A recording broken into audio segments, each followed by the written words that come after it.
Assalamualaikum warahmatullahi wabarakatuh. Nama saya Muhammad Syaskah dan pada kesempatan kali ini saya ingin menjelaskan hasil dari penelitian kami dalam pembuatan jurnal yang bertopik komparasi metode SPM dan logistic regression pada analisis sentimen prosedur SNBP. Jadi kami akan membandingkan kedua metode ini, SPM dan logistic regression. Kita akan lanjutkan saja ke bagian pendahuluan yang terlebih dahulu. Jadi karena NLP atau Natural Language Processing teknologinya ini dalam beberapa tahun terakhir semakin memperkuat peran analisis sentimen sebagai instrumen evaluasi opini publik berbasis data teks digital. Jadi analisis sentimen ini banyak digunakan untuk mengukur persepsi masyarakat terhadap berbagai hal seperti kebijakan publik, layanan pendidikan maupun sistem berbasis daring ya. Karena memang NLP ini memiliki kemampuan dalam mengolah data yang tidak terstruktur seperti data yang diisi secara publik itu. Dan di sini kita memiliki konteks pendidikan di Indonesia seperti prosedur SNBP. Prosedur SNBP atau Seleksi Nasional Berdasarkan Prestasi ini adalah jalur seleksi nasional yang memunculkan berbagai opini dari siswa, orang tua, dan tenaga pendidik yang tersebar melalui media sosial maupun forum daring. Nah, oleh karena itu diperlukan machine learning yang relevan untuk mengekstraksi pola sentimen yang dapat dijadikan dasar evaluasi untuk kebijakan SNBP ini, agar bisa lebih cocok dengan masyarakat. Nah, walaupun opini terkait SNBP ini banyak, ada juga permasalahan utama yang terletak pada akurasi klasifikasi sentimen, akibat variasi dari bahasa yang dipakai oleh semua masukan ini, seperti bahasa informal, penggunaan singkatan, dan juga fenomena class imbalance yang sering muncul dalam dataset opini publik. Jadi, ada pentingnya pemilihan algoritma klasifikasi yang tepat dalam meningkatkan performa analisis sentimen. Berbagai algoritma klasik dan deep learning seperti contohnya SPM atau super vector machine, logistic regression, dan masih banyak juga yang bisa digunakan karena memang stabilitas dan efisiensi dalam klasifikasi teks berdimensi tinggi. Namun, belum ada kesepakatan empiris mengenai metode mana yang lebih unggul dalam konteks data opini kebijakan pendidikan yang ada di Indonesia secara spesifik. Ada juga di sini penelitian yang baru yang menunjukkan bahwa SPM itu memiliki performa kompetitif dalam klasifikasi teks pendek dan data dengan fitur TF-IDF karena kemampuannya membangun hyperplane optimal pada ruangan yang berdimensi tinggi. Di sisi lain juga ada logistic regression yang dinilai keunggulannya dalam interpretabilitas model dan stabilitas probabilistik, makanya sering dipakai dalam baseline yang kuat dalam eksperimen klasifikasi teks. Ada juga studi komparatif pada berbagai domain seperti ulasan layanan dan pendidikan daring juga bisa menunjukkan bahwa perbedaan performa kedua metode ini sangat dipengaruhi oleh karakteristik dataset dan teknik preprocessing yang digunakan. Nah, walaupun teknik studi komparatif antara SPM dan regression udah banyak digunakan pada banyak domain juga seperti Google Play atau Twitter, penelitian yang secara khusus membandingkan kedua metode ini masih terbatas. Selain itu, sebagian besar proses penelitian sebelumnya itu masih belum membahas tentang secara spesifik SNBP. Jadi, di sini diperlukan kajian empiris yang lebih kontekstual dan berbasis fenomenal kebijakan pendidikan nasional. Jadi tujuan utama kami di sini adalah membandingkan performa SPM dan logistic regression dalam mengklasifikasi sentimen dalam domain kebijakan pemerintah pendidikan serta menjadi referensi bagi peneliti tingkat sarjana maupun praktisi data science dalam memilih algoritma klasifikasi teks yang sesuai dengan karakteristik dataset lokal. Akan kita lanjutkan saja ke penelitian sebelumnya di tinjauan pustaka. Jadi penelitian sebelumnya ini telah memanfaatkan teknik analisis sentimen berbasis machine learning untuk memahami opini pengguna terhadap suatu layanan produk maupun sistem digital. Penelitiannya seperti yang sudah dilakukan menunjukkan bahwa metode machine learning seperti SPM atau LR dan berbagai model deep learning mampu mengklasifikasi opini teks secara efektif dan bahkan memanfaatkan teks ekstraksi fitur yang udah tepat gitu. Dalam penelitian tersebut juga dijelaskan bahwa algoritma klasifikasi tradisional masih banyak digunakan karena memiliki stabilitas yang baik serta bekerja secara efisien. Ada juga penelitian yang secara khusus melakukan perbandingan performa algoritma klasifikasi dalam tugas klasifikasi teks. Contohnya ada peneliti yang sudah melakukan evaluasi terhadap performa supervector machine dan naive Bayes serta pendekatan deep learning dalam klasifikasi teks berbasis natural language processing atau NLP tadi, dan menemukan bahwa SVM menunjukkan performa yang kompetitif, terutama pada dataset yang memiliki dimensi fitur tinggi. Penelitian lain juga dilakukan, contohnya seperti peneliti Taher juga menunjukkan bahwa kombinasi metode ekstraksi fitur TF-IDF dengan algoritma klasifikasi seperti SVM dan logistic regression ini dapat menghasilkan akurasi yang cukup tinggi dalam analisis sentimennya. Hasil penelitian tersebut menunjukkan bahwa kedua algoritma tersebut memiliki kemampuan yang bagus ya. Ada juga studi komparatif lainnya yang telah dilakukan pada berbagai domain analisis sentimen seperti Google Play Store yang dilakukan oleh Jadmiko dan Domitian. Dia membandingkan algoritma vector machine dan naive Bayes dan logistic regression ketiga ini, di mana hasilnya penelitian menunjukkan bahwa SVM dan naive Bayes dan logistic regression, di mana hasil penelitian menunjukkan bahwa performa masing-masing algoritma ini sangat dipengaruhi oleh karakteristik dataset serta teknik preprocessing yang digunakan. Penelitian tersebut ada juga oleh Prasetyo Saputro dan Cirza yang menunjukkan bahwa penggunaan metode ekstraksi fitur TF-IDF ini yang dikombinasikan dengan algoritma klasifikasi seperti logistic regression dan SVM dapat memberikan performa klasifikasi yang cukup baik pada analisis sentimen ulasan di aplikasi digital. Selain itu juga ada penelitian yang dilakukan oleh Lestari dan Hutagalung menegaskan bahwa metode TF-IDF ini efektif digunakan dalam klasifikasi sentimen bahasa Indonesia karena mampu mempresentasikan bobot kata yang lebih relevan.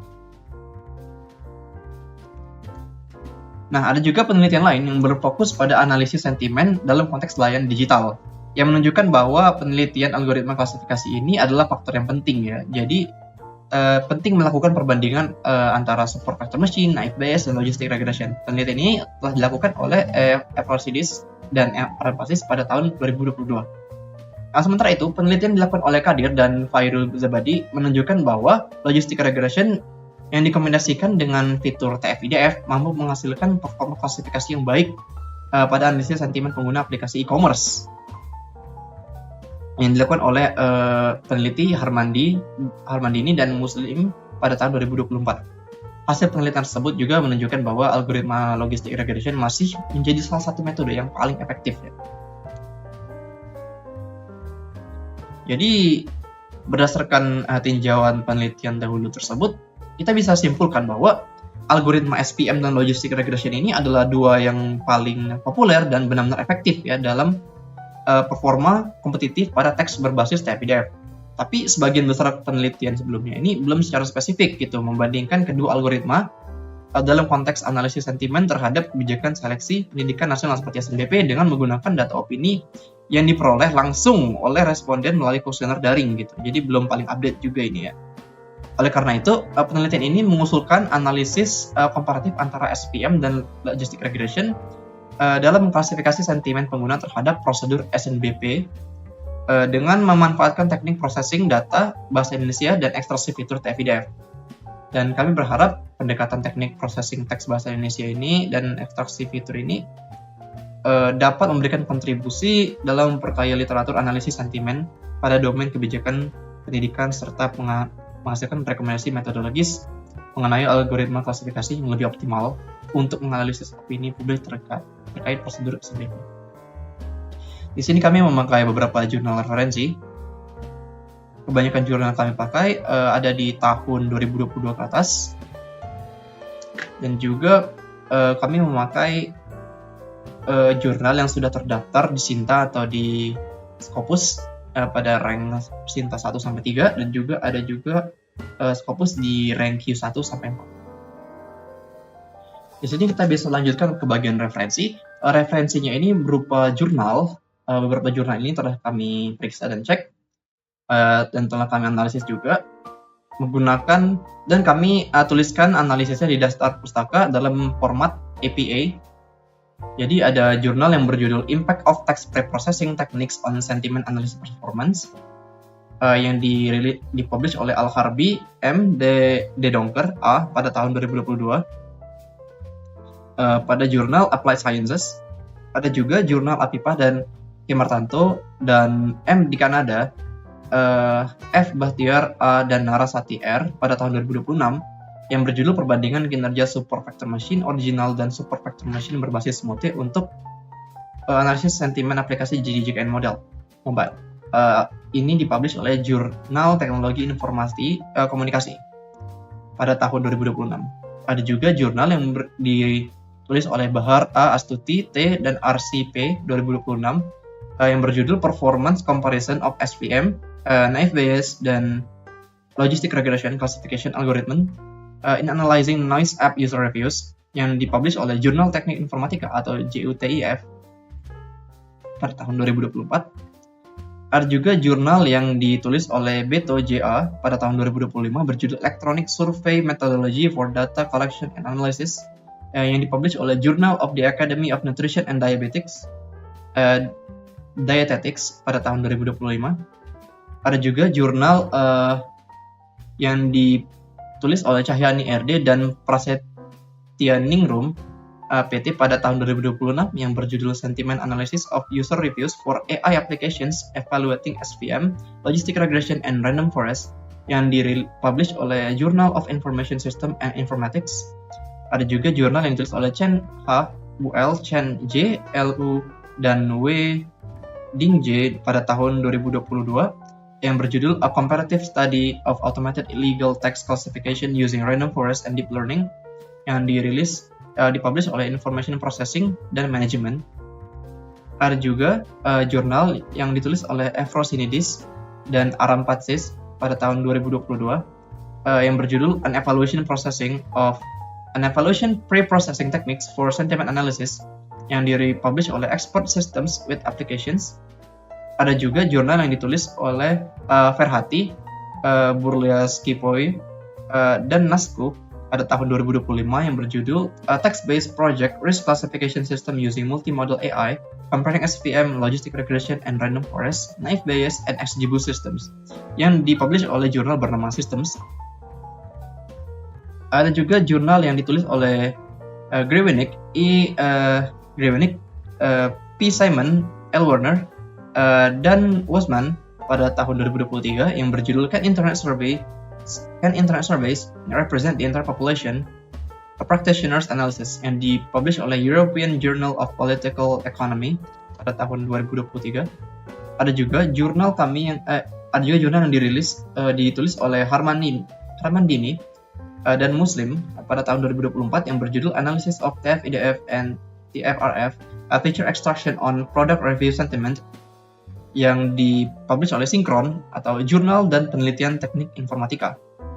Ada juga jurnal yang ditulis oleh Jatmiko S. dan Domitian pada tahun 2025 yang berjudul Analisis Sentimen Ulasan Google Play Store, Studi Komparatif Algoritma SVM, Naive Bayes, and Logistic Regression yang dipublish oleh jurnal Fossilcom. Ada juga yang ditulis oleh Kadir dan Fairuzabadi pada tahun 2025, Analisis Sentimen Ulasan Shopee di Google Play dengan TF-IDF dan Logistic Regression yang dipublish oleh RIGGS atau Journal of Artificial Intelligence and Digital Business pada tahun 2025. Jurnal selanjutnya ditulis oleh Lestari, PB, dan Hutagalung pada tahun 2025 yang berjudul Evaluation of TF-IDF Extraction Techniques in Sentiment Analysis of Indonesian Language Marketplaces Using SVM, Logistic Regression, and Naive Bayes yang dipublish oleh JCOMA atau Jurnal Ilmu Komputer dan Aplikasi. Selanjutnya ada jurnal yang ditulis oleh Minae dan Kalkbrenner dan Cambria, Nixat, Chen, dan Gao pada tahun 2022 yang berjudul Deep Learning Based Text Classification, a Comprehensive Review yang dipublish oleh ACM Computing Service. Ada juga jurnal yang ditulis oleh Ogaga dan Olarere pada tahun 2023 yang berjudul Evaluation of Comparison of SPM, Deep Learning and Naive Bayes Performances for Natural Language Processing Text Classification Task. Selanjutnya ada jurnal yang ditulis oleh Prasetyo dan R.A. Saputro dan Cirza pada tahun 2025 yang berjudul Perbandingan Logistic Regression, SPM, dan Random Forest untuk analisis sentimen ulasan aplikasi GoPay, yang dipublish oleh Jurnal Informatika, jurnal pengembangan IT. Selanjutnya, jurnal yang ditulis oleh Samidi dan Fatmawati pada tahun 2024 yang berjudul Sentiment Classification of IT Service Feedback via TF-IDF yang dipublish oleh Cogito Journal atau Cogito Smart Journal pada tahun 2024. Selanjutnya ada jurnal yang ditulis oleh Sun dan Shi pada tahun 2022 yang berjudul Study on the Application of Big Data Techniques for the Third-Party Logistics Using Novel Support Vector Machine Algorithm, Journal of Enterprise Information Management. Ada juga jurnal yang ditulis oleh Umarani dan Julian pada tahun 2021 yang berjudul Sentiment Analysis Using Various Machine Learning and Deep Learning Techniques yang dipublish oleh Journal of the Nigerian Society of Physical Sciences pada tahun 2021. Ada juga jurnal yang ditulis oleh Asbo L pada tahun 2024 yang berjudul A Comparative Study of Sentiment Analysis on Customer Reviews Using Machine Learning and Deep Learning. Selanjutnya jurnal yang ditulis oleh Taher pada tahun 2024 yang berjudul Dual Sentiment Analysis, A Comprehensive Evaluating SVM Logistic Regression, SGBoost, and Decision Tree Using TF-IDF and Arabic and English Dataset, yang dipublish oleh Wasit Journal for Pure Sciences. Selanjutnya ada Jahan I. Islam, MN Hasan, dan M. Siddiqui pada tahun 2024 yang berjudul Comparative Analysis of Machine Learning Algorithms for Sentiment Classifications in Social Media Text, a World Journal of Advanced Research and Reviews. Selanjutnya ada jurnal yang ditulis oleh Rizwan pada tahun 2025 yang berjudul Implementing TF-IDF and Logistic Regression for Sentiment Analysis of YouTube Comments on the iPhone 16 yang dipublish oleh Jurnal Teknologi dan Open Source. Selanjutnya ada jurnal Ali M. dan Supatmi yang berjudul Comparative Analysis of Logistic Regression and Support Vector Machine for Sentiment Classification of P-App Reviews on the Play Store in Proceedings of the 8th International Conference on Informatics, Engineering, Science, and Technology yang dirilis pada tahun 2025, serta yang terakhir ada jurnal oleh Harmandini dan Muslim yang berjudul Analysis of TF-IDF and TFRF Feature Extraction on Product Review Sentiment yang dipublish oleh Synchron atau Jurnal Pendidikan Teknik Informatika. Nampaknya itu saja yang bisa saya jelaskan pada kesempatan saya hari ini. Terima kasih telah menonton dan terima kasih atas perhatiannya. Saya pamit undur diri. Wassalamualaikum warahmatullahi wabarakatuh.